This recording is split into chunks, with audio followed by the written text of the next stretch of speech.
Welcome to the TUE Brew Review. This week we are checking out Watou Tokyo Belgian Witbier from the folks at St. Bernadus Brewing.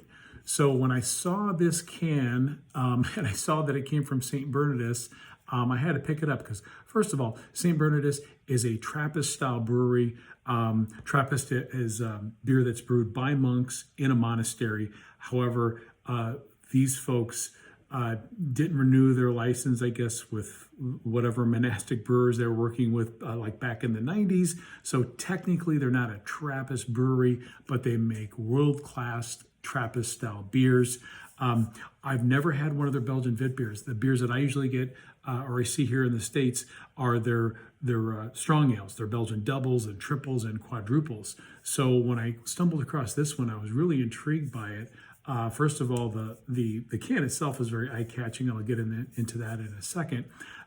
But when I saw that a Belgian brewery had a Tokyo-themed beer, that got me curious.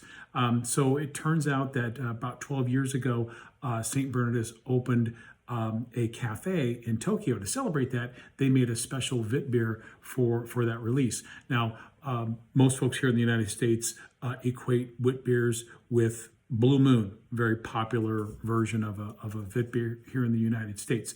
But Witbiers are of Belgian origin. They use unmalted wheat. They use coriander, which is basically cilantro seed, and they use curacao, which is bitter orange peel, for some of the flavoring components.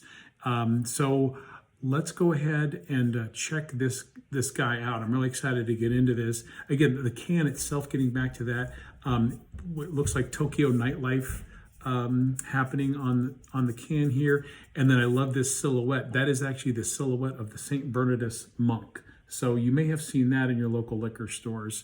And that's what I'm used to seeing. So this silhouette here is pretty cool.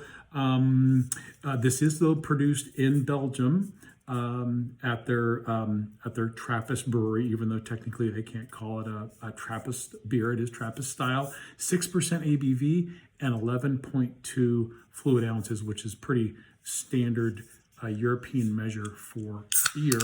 So let's go ahead and fire this guy up and get him into the glass. And there you have that beautiful kind of lemon yellow color. You're going to get real nice light, very pale light gold. And because of that unmalted wheat content, you get, and some of the, the coriander seed, you're going to get some nice cloudiness in there. And you do get the very nice white clingy head. Again, because of the high levels of wheat in there, you're going to get a really good head retention. Oh yeah.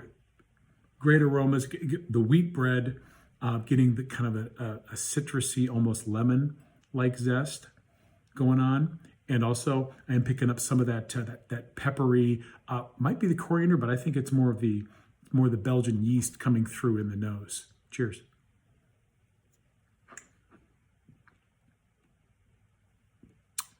Classic Belgian Witbier flavors. Bready, toasted grain, got a nice little citrus zest in there. And I'm also picking up those hops, and they have that aged hop that are used in Belgian beers of this style. So it gives it more of an earthy character. It's very unique. Going for a second dive. Again, lots of that bready, grainy, weedy flavor. The coriander, the peppery, the hops coming in. Tons of great flavors, but it's very light-bodied. Got a really nice finish that really dries out quite nicely.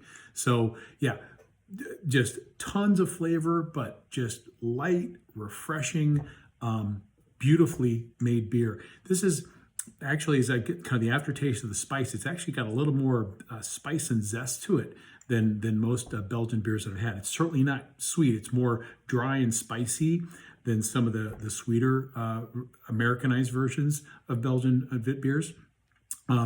But absolutely a tasty treat. Glad I took a flyer on this and picked it up. I assumed it was going to be an excellent beer, knowing that it came from the fine folks at St. Bernadus. So if you see this in the grocery stores, by all means, check it out. It is worth checking out. So there you have it. This interesting fusion of European and Asian cultures. St. Bernadus Watou Tokyo Witbier. Cheers.